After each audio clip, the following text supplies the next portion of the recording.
Apakah Anda pernah bertanya-tanya bagaimana cara para investor profesional menganalisis saham?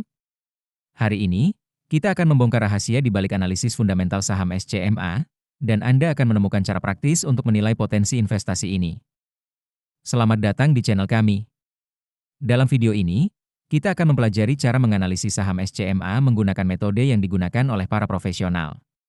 Baik Anda seorang pemula atau sudah berpengalaman, video ini akan memberikan wawasan berharga tentang bagaimana menilai kinerja dan potensi investasi sebuah perusahaan. Sebelum kita mulai, penting untuk diingat bahwa video ini hanya bertujuan untuk edukasi dan hiburan tentang analisis fundamental saham. Ini bukan rekomendasi investasi. Selalu lakukan riset mendalam Anda sendiri sebelum membuat keputusan investasi apapun. Data yang disajikan mungkin tidak selalu akurat atau terkini. Mari kita mulai dengan melihat pendapatan dan laba SCMA. Pada kuartal 4 2024, SCMA mencatat pendapatan sebesar Rp7,05 triliun, meningkat dari Rp6,51 triliun pada periode yang sama tahun sebelumnya. Laba bersih juga mengalami peningkatan signifikan dari Rp155,8 miliar menjadi Rp485,07 miliar. Peningkatan ini menunjukkan tren positif dalam kinerja keuangan perusahaan. Sekarang, mari kita lihat profitabilitas SCMA. Gross Profit Margin atau GPM meningkat dari 33,56% menjadi 35,8%. Operating Profit Margin atau OPM juga naik dari 5,2% menjadi 9,27%.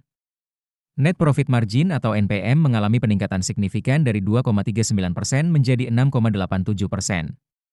Peningkatan ini menunjukkan bahwa SCMA mampu meningkatkan efisiensi operasionalnya dan menghasilkan lebih banyak laba dari setiap rupiah pendapatan. Dalam hal posisi keuangan, total aset SCMA sedikit menurun dari Rp11,05 triliun menjadi Rp10,81 triliun. Namun, ekuitas perusahaan relatif stabil, hanya mengalami sedikit penurunan dari Rp8,48 triliun menjadi Rp8,35 triliun. Ini menunjukkan bahwa meskipun ada sedikit penurunan dalam total aset, struktur modal perusahaan tetap kuat. Kesehatan keuangan SCMA terlihat sangat baik. Debt to Equity Ratio atau DER perusahaan adalah 0, yang berarti SCMA tidak memiliki utang jangka panjang. Ini menunjukkan risiko keuangan yang sangat rendah. Equity Multiplier atau M sedikit menurun dari 1,30 menjadi 1,29, menunjukkan bahwa perusahaan sedikit mengurangi penggunaan utang dalam struktur modalnya. Kinerja manajemen SCMA terlihat membaik.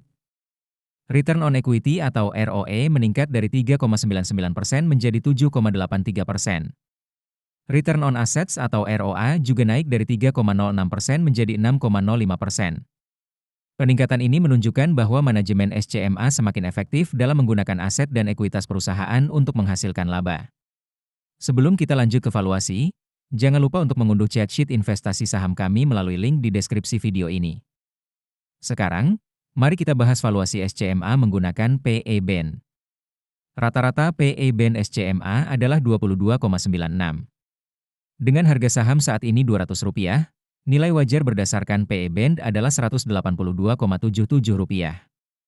Ini menunjukkan margin of safety negatif sebesar 8,61%, yang berarti saham SCMA saat ini sedikit overvalued berdasarkan metrik ini. Jika kita melihat valuasi menggunakan PB/BEN, rata-rata PB/BEN SCMA adalah 3,26. Berdasarkan metrik ini, nilai wajar SCMA adalah Rp327,53. Ini memberikan margin of safety positif sebesar 63,76%, menunjukkan bahwa saham SCMA mungkin undervalued jika dilihat dari perspektif ini. Nah, itulah analisis fundamental saham SCMA. Bagaimana menurut Anda? Apakah SCMA terlihat menarik sebagai investasi? Jangan lupa untuk meninggalkan komentar tentang saham apa yang ingin Anda lihat di analisis selanjutnya. Jika Anda menyukai konten ini, jangan lupa untuk like, subscribe, dan aktifkan notifikasi agar tidak ketinggalan video analisis saham lainnya. Terakhir, jika Anda ingin mulai berinvestasi, unduh aplikasi investor melalui link di deskripsi video. Sampai jumpa di video berikutnya.